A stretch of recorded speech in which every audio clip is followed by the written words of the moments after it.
Hello बच्चों, कैसे आप सब लोग? बढ़िया हैं? चलो बढ़िया रहिए। Welcome back Bhopal nursing academy. Myself doctor Ved Prakash, MBBS MD, AIIMS Bhopal.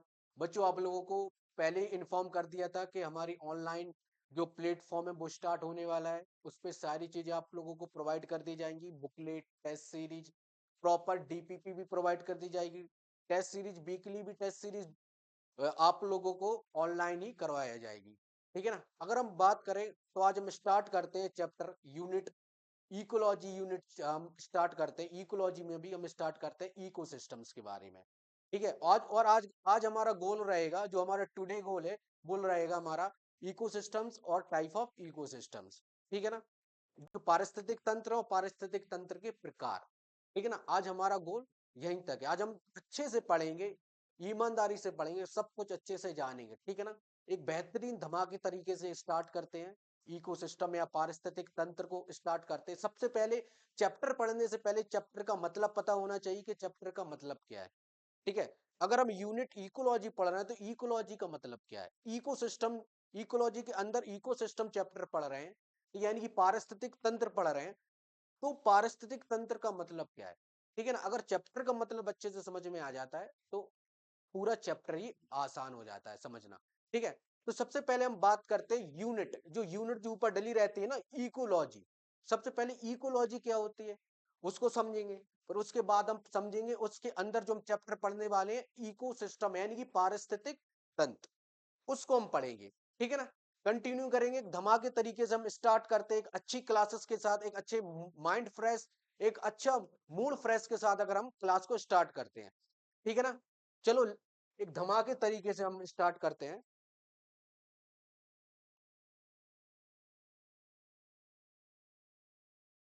सबसे पहले हम बात करते हैं यूनिट। यूनिट हमारी क्या है? इकोलॉजी है। ठीक है ना? इकोलॉजी में अगर हम बात करें, यूनिट हमारी क्या है?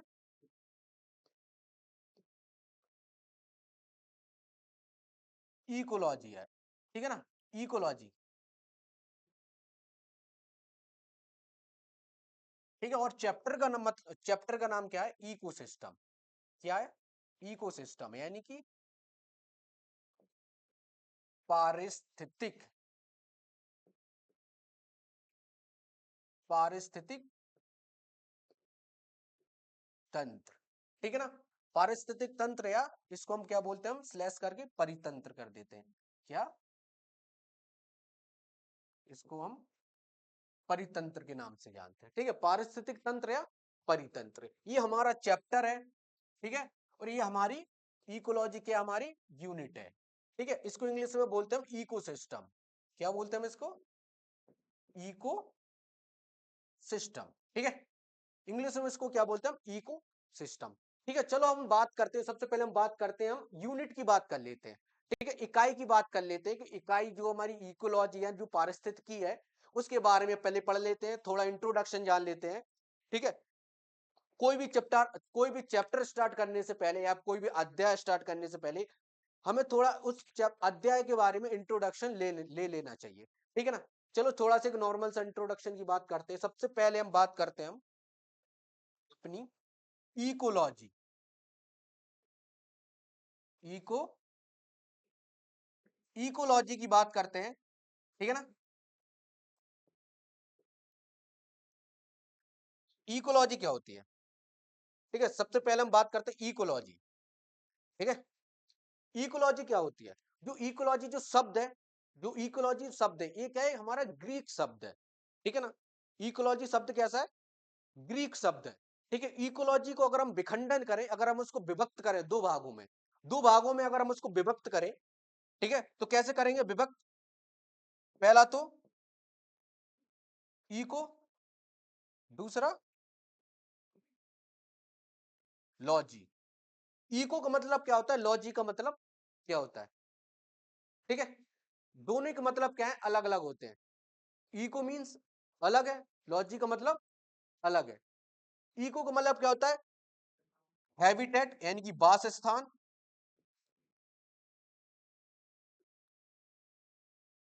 ठीक है ना? इंग्लिश में इसको हम हैबिटेट बोलते हैं। हम,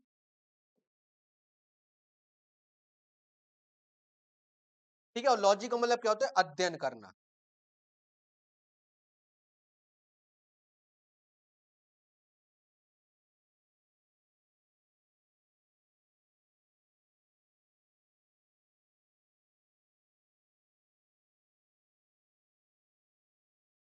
अध्ययन करना, ठीक है ना, अध्ययन यानी कि इंग्लिश में इसको हम बोलते हैं स्टडी। ठीक है, बात करते हैं हम इकोलॉजी को, हमने दो भागों में विभक्त किया है। इको का मतलब होता है वासस्थान, वासस्थान यानी कि इंग्लिश में हम इसको हैबिटेट बोलते हैं। और लॉजी का मतलब क्या होता है, अध्ययन करना, अध्ययन करना यानी कि हम स्टडी की बात कर रहे हैं। ठीक है, ये हमारा क्या है, एक नॉर्मल टर्म है यूनिट का, जिससे हमें चैप्टर के बारे में, जो इकाई के बारे में हमें इतना पता होना चाहिए। अगर हम थोड़ा और डिटेल्स में जाए इसके बारे में, ठीक है, तो थोड़ा और डिटेल्स में हम इसके बारे में थोड़ा अध्ययन करते हैं।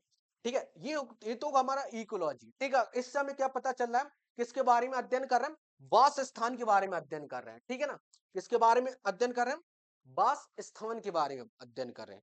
ठीक है ना, ये तो हमारा इकोलॉजी। अगर इकोलॉजी की अगर हम सिंपल सी अगर डेफिनेशन की बात करें, डेफिनेशन, सिंपल सी डेफिनेशन की बात करें, तो सिंपल सी जो हमारी डेफिनेशन है वो कई प्रकार की होती है। ठीक है ना, वो अभी मैं आप लोगों को बताऊंगा। ठीक है,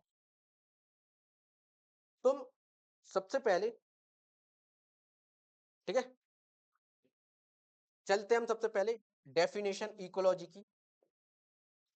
ठीक है, सबसे पहले हम इकोलॉजी की डेफिनेशन पे हम चलते हैं।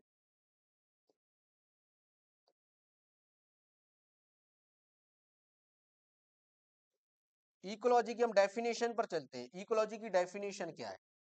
ठीक है ना, इकोलॉजी, इकोलॉजी को मैंने बोला था दो भागों में विभक्त हुआ था। पहला तो वासस्थान, दूसरा अध्ययन करना।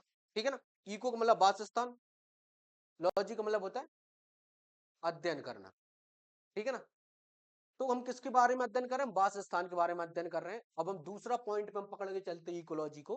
ठीक है, इसके हम डेफिनेशन क्या देखें। ठीक है, इकोलॉजी की डेफिनेशन, ठीक है ना, जीव विज्ञान की वह शाखा, कोई भी हमें अगर हमें डेफिनेशन करना है, ठीक है ना, कोई भी अगर हमें परिभाषा बताना है, किसी भी चीज की परिभाषा बताना है, तो हम सबसे पहले हम जिस सब्जेक्ट के बारे में पढ़ रहे हैं, ठीक है ना, यानी कि जीव विज्ञान, जीव विज्ञान की वह शाखा जिसके अंतर्गत प्रकृति के जिसके अंतर्गत प्रकृति की संरचना का अध्ययन किया जाता है। प्रकृति की संरचना यानी कि वासस्थान, किसका अध्ययन हो रहा है, वासस्थान। अगर कोई पूछे प्रकृति के अंदर किसका अध्ययन कर रहे हैं, वासस्थान का अध्ययन कर रहा है, तो इसी प्रक्रिया को क्या बोलते हैं हम, इकोलॉजी। तो हम बात करते हैं इकोलॉजी, सबसे पहले हम बात करते हैं जीव विज्ञान,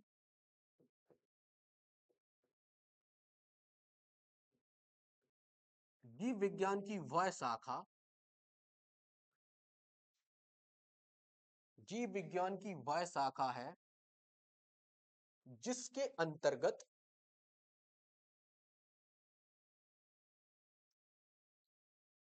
जिसके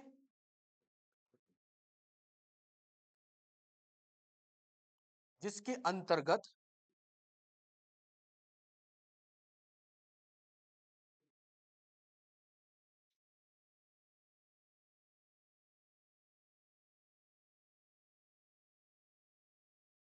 जिसके अंतर्गत प्रकृति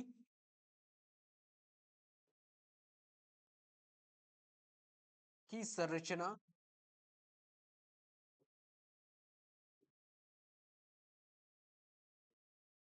का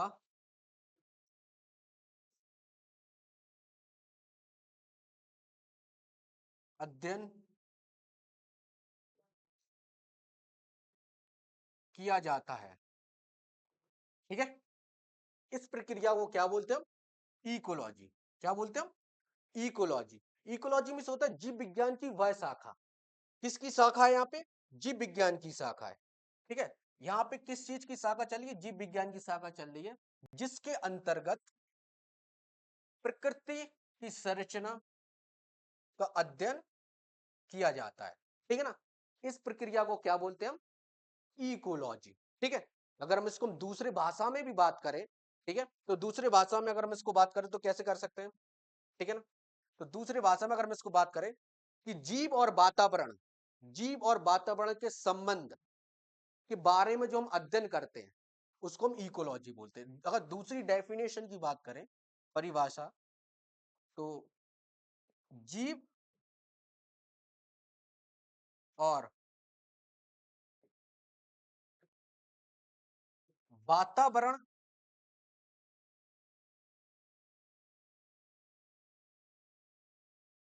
के अध्ययन के फलस्वरूप, सॉरी, जीव, एक मिनट मिस्टेक्स हो गई, जीव और वातावरण, जीव और वातावरण के संबंध, जीव और वातावरण के संबंध के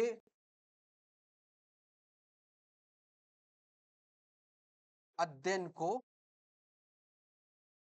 इकोलॉजी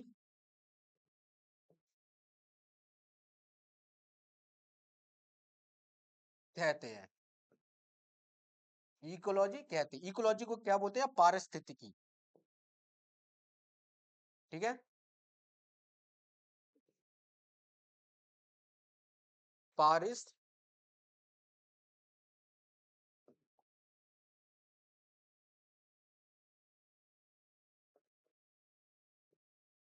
पारिस्थितिकी कहते हैं। ठीक है ना, इकोलॉजी को हम पारिस्थितिकी बोलते हैं। समझ में आई? ये चीज हमेशा ध्यान रखना। ठीक है, दो डेफिनेशन है। पहली डेफिनेशन क्या बोल रही है हमसे? पहली डेफिनेशन हमको क्या बोलती है कि जीव विज्ञान और वातावरण के संबंध के बारे में जो हम अध्ययन करते हैं, यानी कि जीव और वातावरण, जीव और वातावरण दोनों के बीच के अगर संबंध के बारे में अगर हम पता करें तो इस प्रक्रिया को क्या बोलते हैं? हम पारिस्थितिकी या इकोलॉजी कहते हैं। ठीक है, ये समझ में आया? ये दो डेफिनेशन है, ये दो डेफिनेशन किसी भी तरह से पूछ सकता है, ऑप्शनल क्वेश्चन है, ऑप्शनल क्वेश्चंस में किसी भी तरह से वो पूछ सकता है, दोनों डेफिनेशन की बात करें अगर हम। ठीक है, अगर हम बात करें नेक्स्ट, अगर हम बात करें नेक्स्ट चीज के बारे में बात करें, तो ये तो हमारी नॉर्मल यूनिट की जो इकोलॉजी है इसके बारे में हमने पता कर लिया। लेकिन हाँ, अगर हम बारे में बात करें, दूसरे अध्याय के बारे में बात करें, तो हम इकोलॉजी को सबसे पहले, हमारे दिमाग में चलता होगा इकोलॉजी को सबसे पहले किसने दिया? ऐसे कौन से वैज्ञानिक थे जिसको सबसे पहले इकोलॉजी दी? ठीक है, इकोलॉजी के बारे में बताया। ठीक है, समझ में आ रहा है? इकोलॉजी के बारे में सबसे पहले किसने बताया?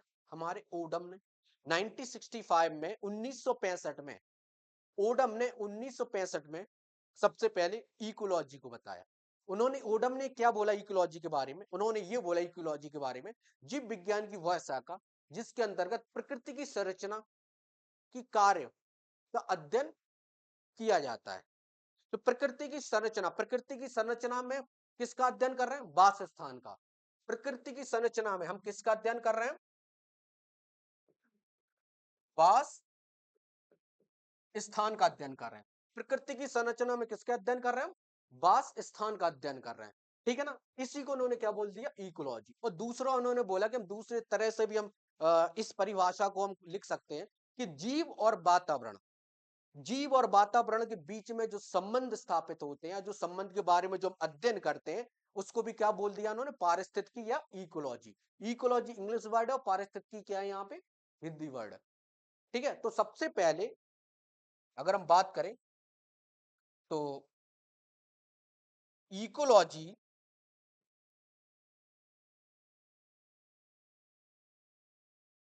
इकोलॉजी को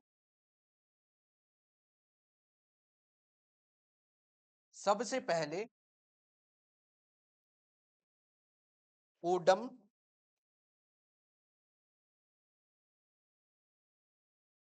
ने 1965 में दिया था।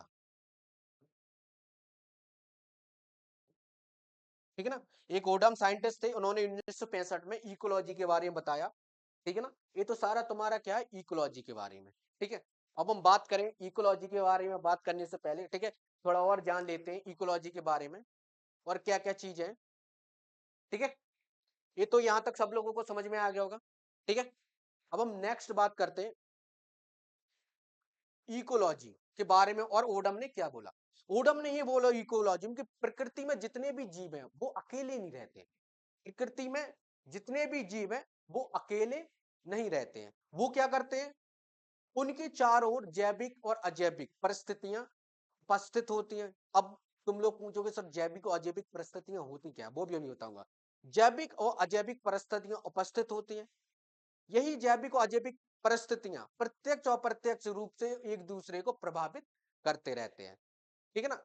जीवधारी और वातावरण प्रत्यक्ष और अप्रत्यक्ष रूप से, यानी कि जो दोनों लोग है ना, जो एक दोनों लोग संबंध स्थापित कर, जीव और वातावरण जो एक दूसरे को जो संबंध स्थापित कर रहा है ना, ये एक दूसरे को क्या करते हैं? प्रभावित करते रहते हैं, चाहे प्रत्यक्ष हो चाहे अप्रत्यक्ष रूप से हो। ठीक है ना? क्या करते रहते हैं? प्रभाव डालते रहते हैं। ठीक है ना? अब हम बात करते हैं इसी प्रभाव को क्या बोलते हैं? वातावरण या पर्यावरण, या फिर हम इसको इंग्लिश में बोलते हैं इन्वायरमेंट। ठीक है? अब हम बात करते हैं, ठीक है ना, अब हम बात करते हैं कि जैविक और अजैविक परिस्थितियां होती क्या है। ठीक है ना? जैविक और अजैविक परिस्थितियां में क्या क्या चीजें आती, वो सारी चीजें बात करेंगे। ठीक है? जो जैविक और अजैविक परिस्थितियां में, जैसे कि हम बात करेंगे, हमारा तापमान हो गया, वायु हो गए, पेड़ पौधे हो गए, जंतु हो गए, ठीक है ना, मृदा हो गई, आदि क्या होते हैं? प्रत्यक्ष और अप्रत्यक्ष रूप से प्रभाव डालते हैं एक दूसरे को। ये हमारे क्या होगा? जैविक और अजैविक परिस्थितियां के अंतर्गत जो चीजें आ रही हैं। ठीक है ना? ये सारी चीजें हो गई। ओडम ने वातावरण के बारे में कुछ बोले, पॉइंट बोले। जो हमारे ओडम सर थे, ओडम ने क्या बोला, अगर हम थोड़ा जान लेते हैं।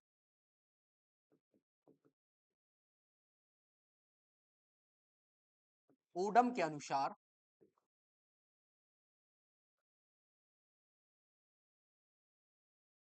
ओडम के अनुसार क्या बोला उन्होंने?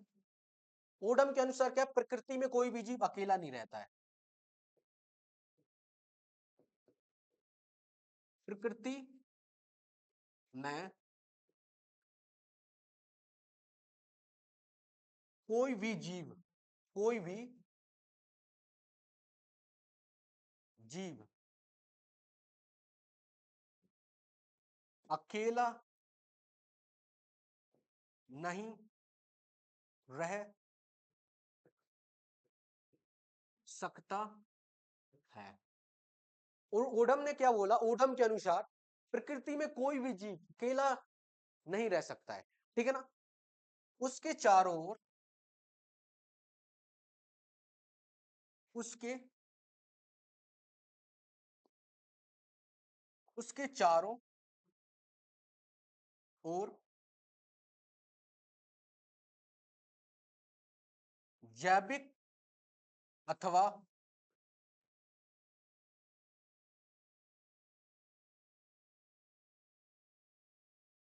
जैविक अथवा अजैविक परिस्थितियों परिस्थितियां उपस्थित होती है। जैविक अथवा अजैविक परिस्थितियां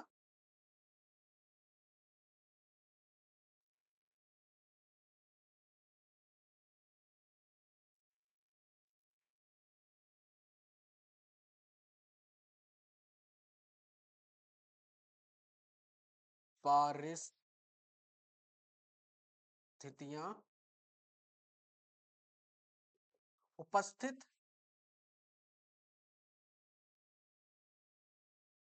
होती हैं, उपस्थित होती हैं। ठीक है? जो एक दूसरे को प्रभाव डालती हैं, जो एक दूसरे को प्रभाव डालती हैं। तो ओडम के अनुसार उन्होंने बोला कि कोई भी जीव या कोई भी जीवधारी क्या हो, प्रकृति में अकेला नहीं रह सकता, उसको सारी चीजों को फेस करना पड़ता है, चाहे वो जैविक हो चाहे वो अजैविक हो, घटक हो या परिस्थितियां हो, उन सबको फेस करनी पड़ती हैं। ठीक है? दोनों क्या करते हैं? वातावरण और जीव एक दूसरे को क्या करते हैं? प्रभाव डालते रहते हैं, चाहे वो प्रत्यक्ष रूप से हो चाहे फिर वो अप्रत्यक्ष रूप से हो। ठीक है ना? अब हम बात करते हैं जैविक और अजैविक परिस्थितियों के बारे में बात करते हैं। ये तो हो गया भैया हमारे ओडम सर ने अनुसार बताए कि ये सारी चीजें होती हैं। अब हम पर जैविक और अजैविक परिस्थितियां के बारे में बात कर लेते हैं हम, ठीक है ना।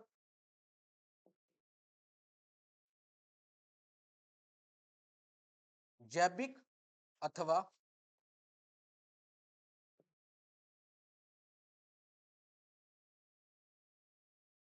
अजैविक परिस्थितियां।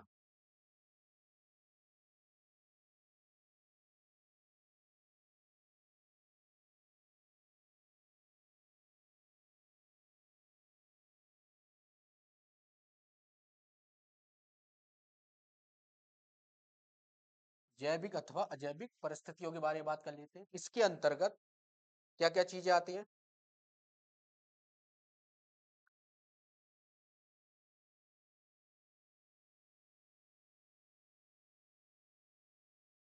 इसके अंतर्गत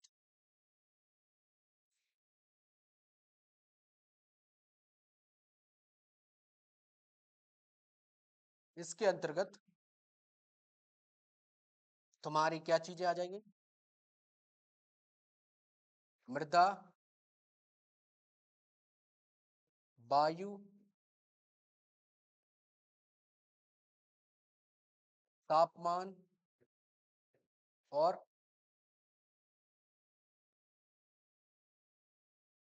पौधे और जंतु। ये क्या करते हैं, आदि एक दूसरे को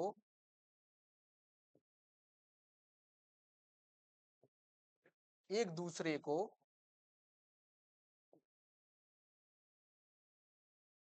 प्रत्यक्ष या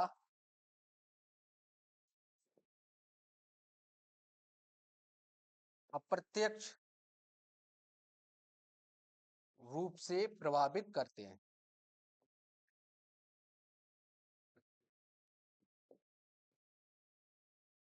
प्रभावित करते हैं, ठीक है। एक दूसरे को लॉस करते हैं, ठीक है। तो हम बात करें, ठीक है। तो ओडम के अनुसार क्या बताया ओडम ने कि भैया जो प्रकृति में कोई भी जीवधारी अकेला नहीं रह सकता है, उसके चारों ओर जैविक एवं अजैविक परिस्थितियां उपस्थित होती है। और जैविक और अजैविक परिस्थितियां कौन कौन सी होती है, मृदा, वायु, तापमान, पौधे, जंतु आदि इसके एक दूसरे को प्रत्यक्ष अप्रत्यक्ष रूप से प्रभावित करते हैं। फॉर द उदाहरण की बात करें, अगर हम एक छोटा सा उदाहरण ले लें, जैसे मान लो हम हैं और पेड़ पौधे हैं, ठीक है। मनुष्य क्या होते हैं, पेड़ पौधों पे डिपेंड होते हैं, और पेड़ पौधे क्या होते हैं, मनुष्य पर डिपेंड होते हैं, ठीक है। मान लो अगर उन्हें प्रॉपर कार्बन डाइऑक्साइड ना मिले, पेड़ पौधों को क्या प्रॉपर अगर कार्बन डाइऑक्साइड ना मिले, तो वो भोजन का निर्माण नहीं कर पाते अच्छे से। क्योंकि जो प्रकाश संश्लेषण में जो सबसे प्रकाश संश्लेषण का सबसे मुख्य स्रोत क्या है, खाना बनाने के लिए कार्बन डाइऑक्साइड, जल, ठीक है। अगर इनको यही नहीं मिलेगा प्रॉपर, तो ये खाना कैसे बनाएंगे, ठीक है। तो हानि किसको हो रही है, हमारे वजह से पेड़ पौधों को। अगर पेड़ पौधे खाना अच्छे से नहीं बनाएंगे या फिर प्रकाश संश्लेषण अच्छे से नहीं करेंगे, तो ऑक्सीजन को बाहर नहीं निकालेंगे, ऑक्सीजन को रिलीज नहीं करेंगे। हम लोग क्या लेते हैं, ऑक्सीजन। तो इसमें किसको हानि है, हमको। तो एक दूसरे पेड़ पौधे और मानव एक दूसरे क्या करते हैं, एक दूसरे को क्या कर रहे हैं, प्रभाव डाल रहे हैं ना, चाहे प्रत्यक्ष हो चाहे अप्रत्यक्ष रूप से हो, एक दूसरे को प्रभाव डाल रहे हैं ना, ठीक है ना। तो वही चीज ओडम ने बोला है, ओडम के अनुसार वही चीज यहाँ पे बोली गई है, ठीक है। अब हम बात करते हैं, ये तो हमारा एक छोटा सा इंट्रोडक्शन था यूनिट की इकाई के बारे में, जो इकाई की जो हम पारिस्थितिकी यानी जो इकोलॉजी हम पढ़ रहे हैं इकाई, ये तो थोड़ा सा उसके बारे में इंट्रोडक्शन था, ठीक है ना। अब इस इंट्रोडक्शन के हिसाब से हम आगे बढ़ेंगे चैप्टर पारिस्थितिक तंत्र के बारे में, ये तो इकाई के बारे में हो गया, ठीक है ना। अब हम इंट्रोडक्शन हो गया है हमारा इकोलॉजी का इतना, ठीक है। अब हम बात करते हैं,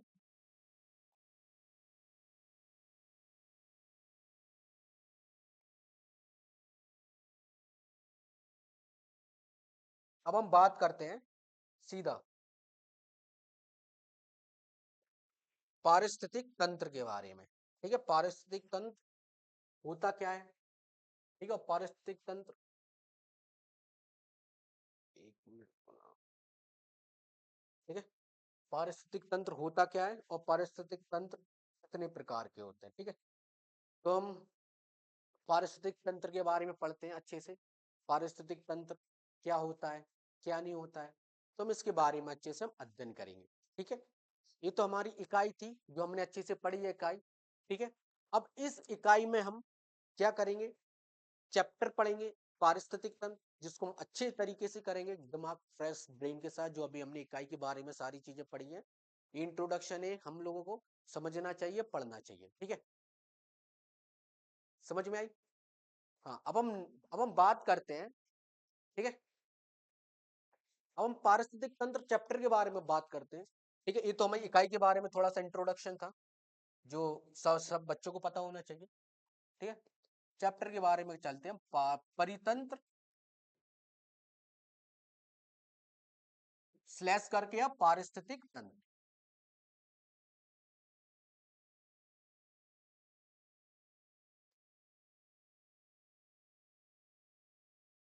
पारिस्थितिक तंत्र के बारे में हम पढ़ते हैं। ठीक है, जिसको हम इकोसिस्टम बोलते हैं, इंग्लिश में हम इसको हम बात करें तो इको, इंग्लिश में हम इसको इकोसिस्टम के नाम से जानते हो, और हिंदी में हम इसको किस नाम से जानते हैं, पारिस्थितिक तंत्र के बारे में जानते हैं हम। ठीक है, चलो हम जैसे इकाई पढ़ी है ऐसे हम पारिस्थितिक तंत्र के बारे में पढ़ते हैं। ठीक है, हाँ, सबसे पहले इकाई के बारे में, चैप्टर पढ़ने से पहले, इकाई को समझने से पहले इकाई के बारे में पढ़ा था अच्छे से। अब हम किसके बारे में पढ़ते हैं, पारिस्थितिक तंत्र के बारे में पढ़ते हैं। ठीक है, सबसे पहले पारिस्थितिक तंत्र होता क्या है, पारिस्थितिक तंत्र को दो भागों में विभक्त कैसे किया गया। हमारे दिमाग में चैप्टर पढ़ने से पहले बहुत सारे क्वेश्चंस घूमते हैं। ठीक है, जो आज हम क्लियर करेंगे, चैप्टर के साथ पढ़ पढ़ के क्वेश्चंस भी क्लियर करेंगे। ठीक है, पारिस्थितिक तंत्र को दो भागों में बांटा गया है। पहला पारी, दूसरा स्थितिकी। ठीक है, पहला क्या हो गया, पारी, दूसरा स्थितिकी, यानी कि इकोसिस्टम को दो भागों में बांटा गया है। पहला इको, दूसरा सिस्टम। पहला इको और दूसरा सिस्टम। ठीक है, ऐसी पारिस्थितिकी तंत्र को दो भागों में बांटा गया, पारी और स्थितिकी। ठीक है, पारी का मतलब क्या होता है, चारों ओर। ठीक है, चारों ओर यानी कि सराउंडिंग एरिया, चारों ओर क्या, यानी कि सराउंडिंग एरिया। ठीक है ना। स्थितिकी का मतलब होता है तंत्र, चारों ओर जो तंत्र है उसके बारे में जब हम अध्ययन करते हैं, ठीक है, उसको हम क्या बोलते हैं, पारिस्थितिकी तंत्र। इको का मतलब क्या होता है, सराउंडिंग एरिया।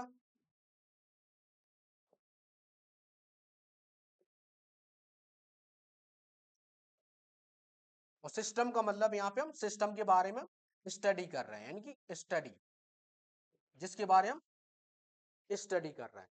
तो हम किसके बारे में, सराउंडिंग एरिया के बारे में स्टडी कर रहे हैं। पारिस्थितिकी का मतलब होता है, पारिस्थितिकी को अगर हम दो भागों में डिवाइड करें, ये हिंदी में मैंने इंग्लिश में डिवाइड कर दिया। ठीक है, तो हम यहां से अगर हम डिवाइड करें तो पहला हो गया तुम्हारा पारी, पारी का मतलब होता है चारों ओर। ठीक है, और दूसरा क्या होगा, स्थितिकी।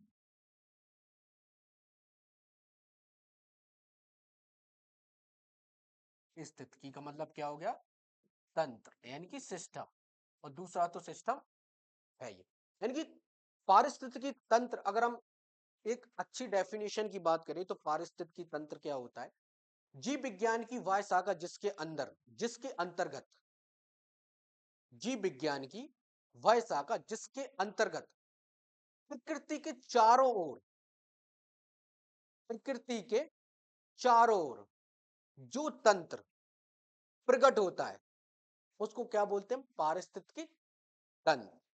समझना, जीव विज्ञान की वह शाखा, पारिस्थितिक तंत्र को हमने दो भागों में बांटा, पारी, और पारी का मतलब होता है चारों, और स्थितिकी का मतलब होता है तंत्र। ठीक है ना।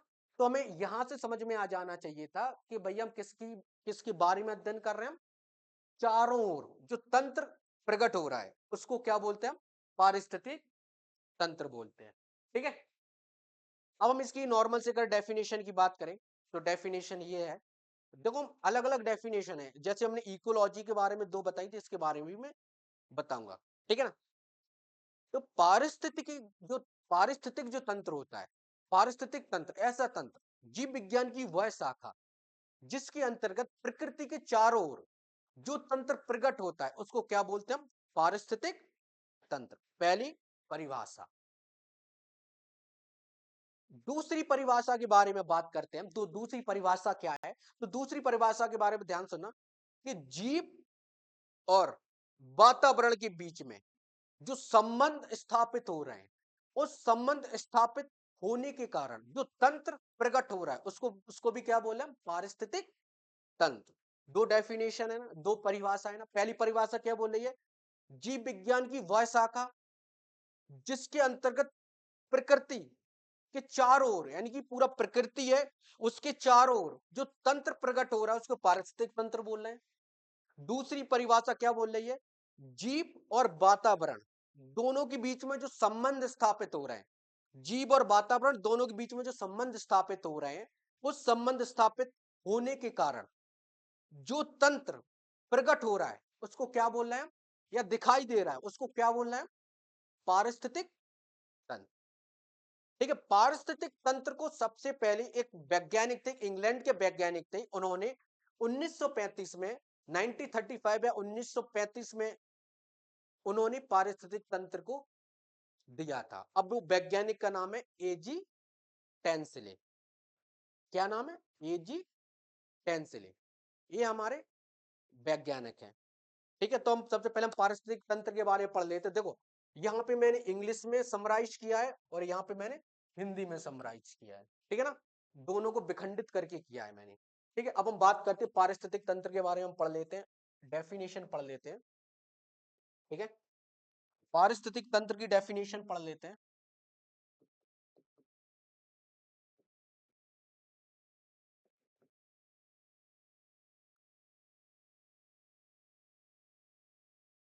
पारिस्थितिक तंत्र, इसके बारे में हम पढ़ लेते हैं क्या होता है पारिस्थितिक तंत्र।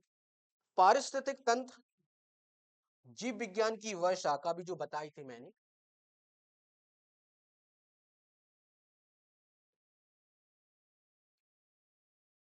जीव विज्ञान की वह शाखा जिसके अंतर्गत, जीव विज्ञान की वह शाखा है जिसके अंतर्गत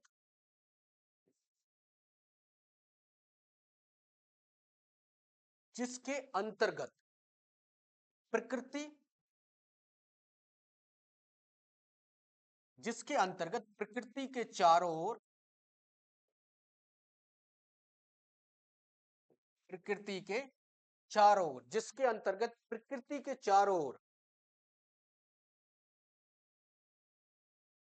जो तंत्र प्रकट होता है या दिखाई देता है, प्रकट होता है,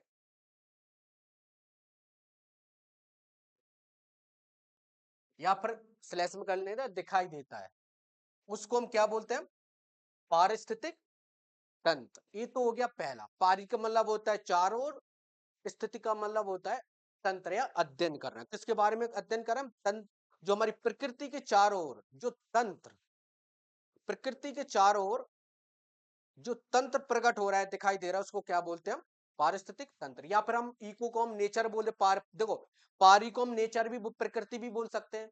ठीक है, प्रकृति भी बोल सकते हैं हम, चारों ओर भी बोल सकते हैं। लेकिन हाँ, अगर कोई पूछे कि प्रकृति के में कहाँ पे तंत्र प्रकट हो रहा है, तो बोला प्रकृति के चारों ओर जो तंत्र प्रकट हो रहा है उसको हम क्या बोले, हम पारिस्थितिक तंत्र। ये थोड़ा डीप में है। दूसरी हम डेफिनेशन की बात कर लेते हैं कि जीव अथवा जीव अथवा जीव अथवा वातावरण, क्या है दूसरी परिभाषा, क्या है जीव अथवा वातावरण के बीच जो संबंध स्थापित होते हैं, जो संबंध स्थापित होते हैं, जिसके कारण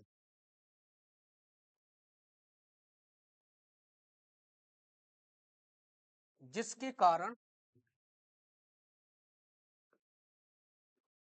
जो तंत्र प्रकट होता है,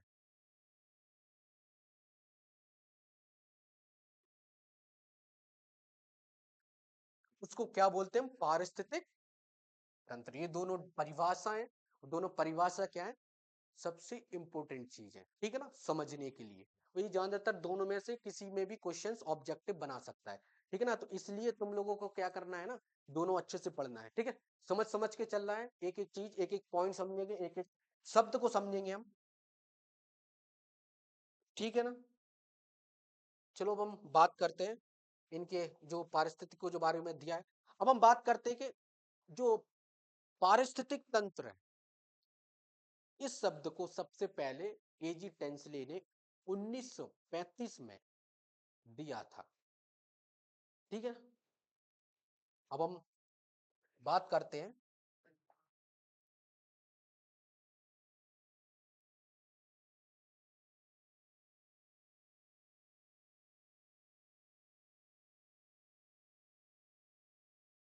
पारिस्थितिक तंत्र को सबसे पहले पारिस्थितिक तंत्र को सबसे पहले इंग्लैंड के वैज्ञानिक,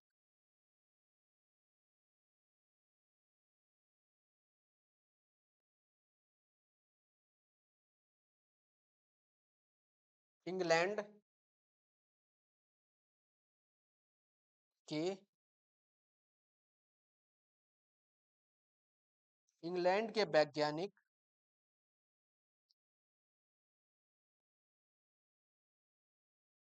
एजी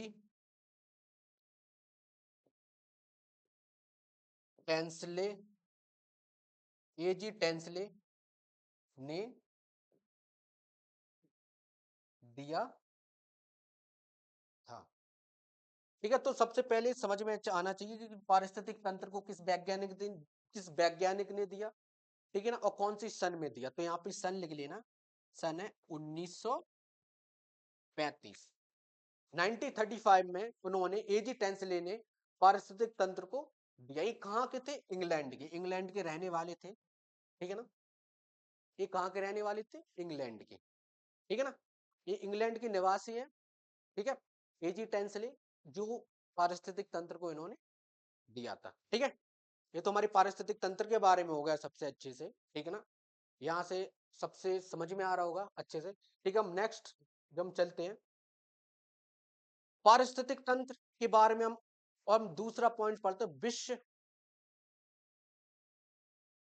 विश्व पारिस्थितिक तंत्र क्या होता है। दूसरी हेडिंग क्या है, विश्व पारिस्थितिक तंत्र। अभी तक हमने पारिस्थितिक तंत्र के बारे में पढ़ा है, सारी चीजें अच्छे से पढ़ा है। अब हम दूसरा पढ़ते हैं, विश्व पारिस्थितिक तंत्र क्या है, ठीक है ना। दूसरी हेडिंग है विश्व पारिस्थितिक तंत्र।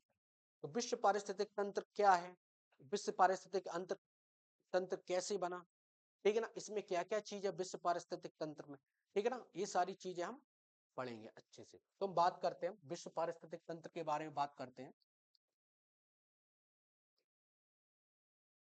विश्व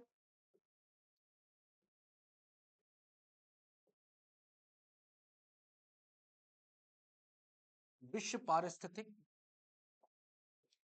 तंत्र के बारे में हम पढ़ते हैं, जिसको हम इंग्लिश में बोलते हैं ग्लोबल इकोसिस्टम्स। इंग्लिश में क्या बोलते हैं हम, ग्लोबल इको सिस्टम, ठीक है। ग्लोबल इकोसिस्टम, ग्लोबल यानी जो गैलेक्सी से रिलेटेड है। ग्लोबल किससे रिलेटेड होता है, गैलेक्सी, गैलेक्सी यानी कि यूनिवर्स, ठीक है ना। ये चीज किससे रिलेटेड है, गैलेक्सी, ठीक है ना, यानी कि यूनिवर्स से रिलेटेड है ये सारी चीजें।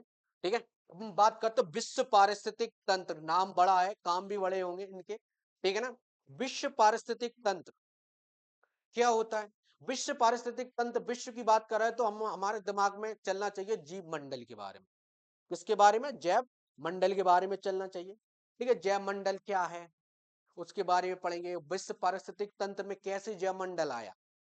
ठीक है, ये सारी छोटी छोटी चीजों और बड़ी बड़ी चीजों को शब्द बाई शब्द समझते चले जाएंगे। ठीक है, अब हम बात करते हैं जैव मंडल के बारे में। ठीक है ना, तो विश्व पारिस्थितिक तंत्र में क्या होता है? संपूर्ण जैव मंडल क्या है? संपूर्ण जैव मंडल, जिसके अंतर्गत पृथ्वी में, जिसके अंतर्गत पृथ्वी में स्थानीय संरचना के साथ साथ सारे अंतर्गत एक साथ समाहित हो।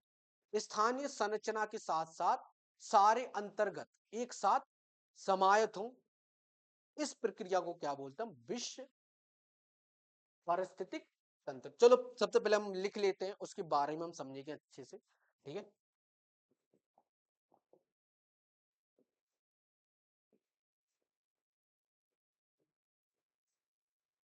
संपूर्ण जैव मंडल, संपूर्ण जैव मंडल जिसके अंतर्गत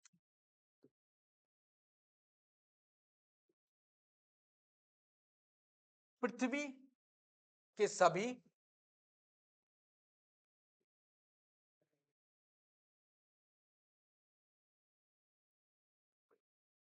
जिसके अंतर्गत पृथ्वी के सभी स्थानीय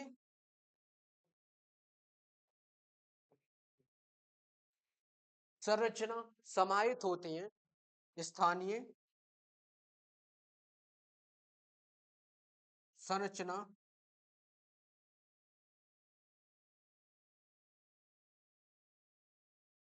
समाहित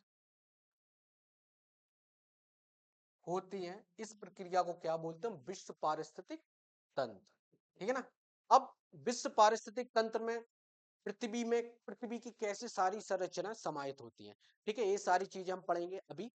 ठीक है ना, मान लो जैव मंडल है, जैव मंडल में छोटा सा टुकड़ा क्या है? पृथ्वी। ठीक है, सबको पता है कि पृथ्वी पे 70% पानी है और 30% क्या है? भूमि है। ठीक है ना, तो 70, तो पृथ्वी पर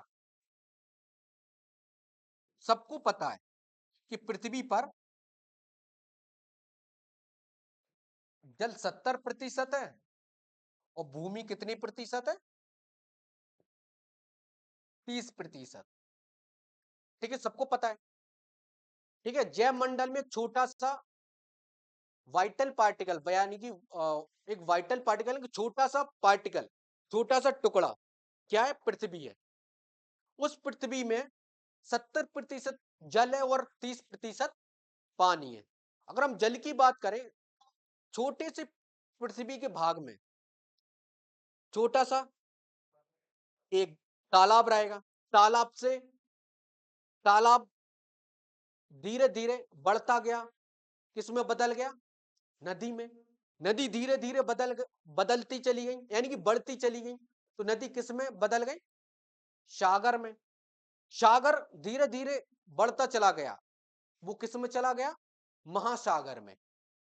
ठीक है ना, ये तो हो गया तुम्हारा जल का, यानी कि देखो छोटा सा पृथ्वी है, पृथ्वी में छोटा सा तालाब है, तालाब बदला, तालाब बढ़ा, उसकी तालाब की वृद्धि बढ़ी, तो तालाब जैसे जैसे बढ़ता चला गया, पानी बढ़ता चला गया तालाब में, तो तालाब क्या बन गया? नदी। नदी में जैसे जैसे पानी बढ़ता चला जाता है, तो क्या क्या बन जाता है? सागर। सागर में जैसे पानी पानी बढ़ता चला जाता है, तो क्या बन जाता है? महासागर। तो ये हो गया, ये कहानी हो गई 70% जल की। अब हम पढ़ते 30% भूमि। पृथ्वी पे सबसे पहले जो पादप की उत्पत्ति हुई थी वो फाइटोप्लैंक्टन थे। फाइटोप्लैंक्टन से फिर क्या बना? सबसे पहले जू प्लांक्टन थे, जू प्लांक्टन से क्या बना? फाइटोप्लैंक्टन। फाइटोप्लैंक्टन से क्या बना? Herb and श्रव। Herb and syrup से क्या बने? हर्ब एंड सिरप से क्या बने? छोटे छोटे पेड़ पौधे। छोटे छोटे पेड़ पौधे में वृद्धि हुई तो क्या बने? बड़े बड़े पेड़ पौधे। बड़े बड़े पेड़ पौधे में वृद्धि स्टार्ट हुई तो क्या बने? छोटे छोटे छोटे छोटे पेड़। छोटे छोटे पेड़ में वृद्धि स्टार्ट हुई तो क्या बने? बड़े बड़े पेड़। ठीक है। और जब बड़े बड़े पेड़ों में और ज्यादा वृद्धि स्टार्ट हुई तो क्या बन गया? एक जंगल। ठीक है। इस चीज से हमें समझ में इस चीज से हमें यह पता चल रहा है कि विश्व पारिस्थितिक तंत्र में जो जैव मंडल है, जैव मंडल में जो छोटा सा हिस्सा पृथ्वी है, पृथ्वी में 70% जल है और 30% भूमि है। 30% भूमि में पूरा जंगल एरिया, 70% जो जल जो एरी जो बचा जो 70% उसमें क्या है? पूरा पानी है, यानी कि महासागर है। 30% भूमि में क्या है? सारे महा जंगल है। ठीक है ना। अब इन सब की हम क्या पढ़ेंगे? अब इन सब के बारे में हम थोड़ा डिटेल में जाएंगे कि जो विश्व पारिस्थितिक तंत्र को हम दो भागों में बांटा गया है। अब कौन कौन से भागों में बांटा गया है वो सारी चीजें बताएंगे अभी। ठीक है ना। तो हम बात करते हैं कि विश्व पारिस्थितिक तंत्र को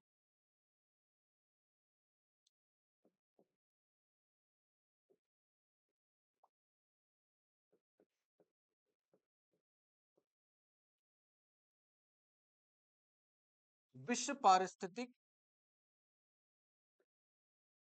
तंत्र को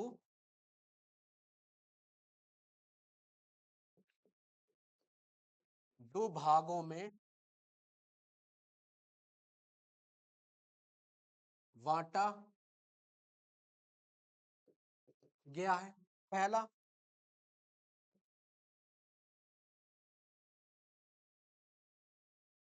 स्थलीय, दूसरा जलीय। पहला स्थलीय विश्व पारिस्थितिक तंत्र,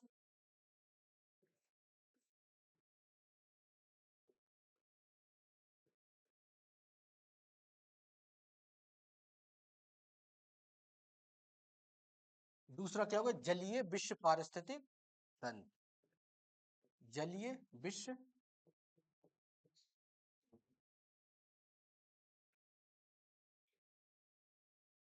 पारिस्थितिक तंत्र। ठीक है। दो तंत्र में विभक्त किया गया, बांटा गया दो भागों में। विश्व पारिस्थितिक तंत्र को दो भागों में बांटा गया, एक स्थलीय, दूसरा जलीय। ठीक है। स्थलीय पारिस्थितिक तंत्र को हम टेरेस्ट्रियल, इंग्लिश में हम इसको टेरेस्ट्रियल ग्लोबल इकोसिस्टम बोलते हैं। और जलीय को क्या बोलते हैं हम? एक्वाटिक ग्लोबल इकोसिस्टम इंग्लिश में बोलते हैं हम इसको। ठीक है। अब स्थलीय विश्व पारिस्थितिक तंत्र में क्या क्या चीजें आती हैं तो हम बात करते हैं, स्थलीय के बारे में बात करते हैं हम।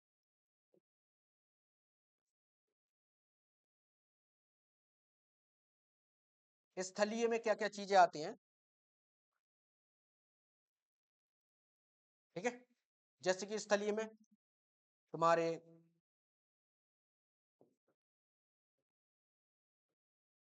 भूमि आ गई। ठीक है ना। पेड़ पौधे आ गए और तुम्हारे जंगल आ गए और आदि। ये तुम्हारी क्या है? स्थलीय में। ठीक है। अगर हम बात करें जलीय में, जलीय में क्या क्या चीजें आती हैं? ठीक है। तो जलीय में तुम्हारी झील आ गई, झरने, नदी और सागर और महासागर।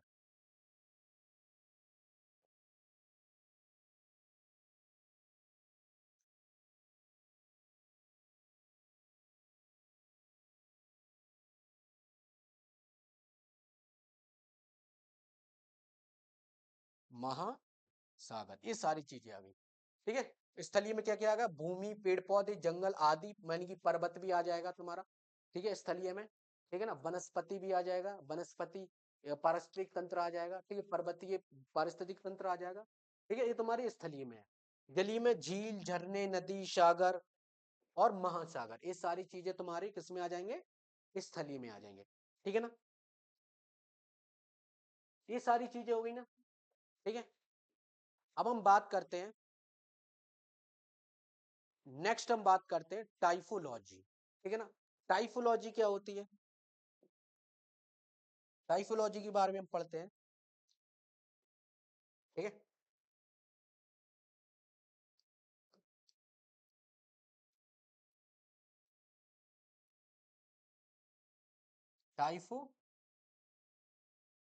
टाइफोलॉजी क्या होती है, टाइफोलॉजी को, टाइफो को मतलब क्या होता है, जो टाइफो वर्ड है वो किससे रिलेटेड है, तुम्हारा विश्व पारिस्थितिक तंत्र से, किससे रिलेटेड है, विश्व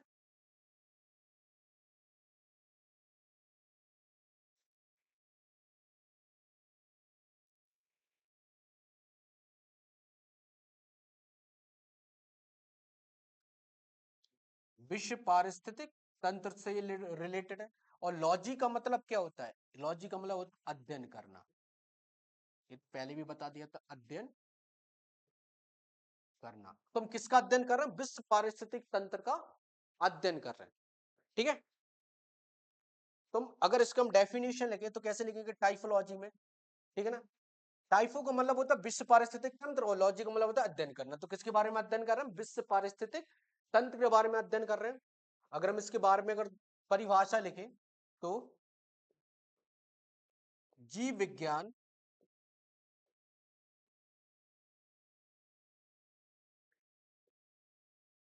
की वह शाखा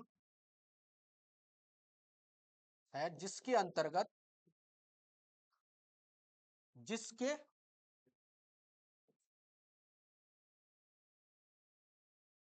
जिसके अंतर्गत किसका अध्ययन कर रहे हैं, विश्व पारिस्थितिक तंत्र का, विश्व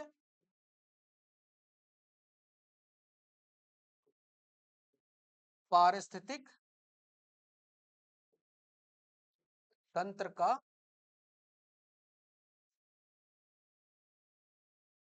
अध्ययन किया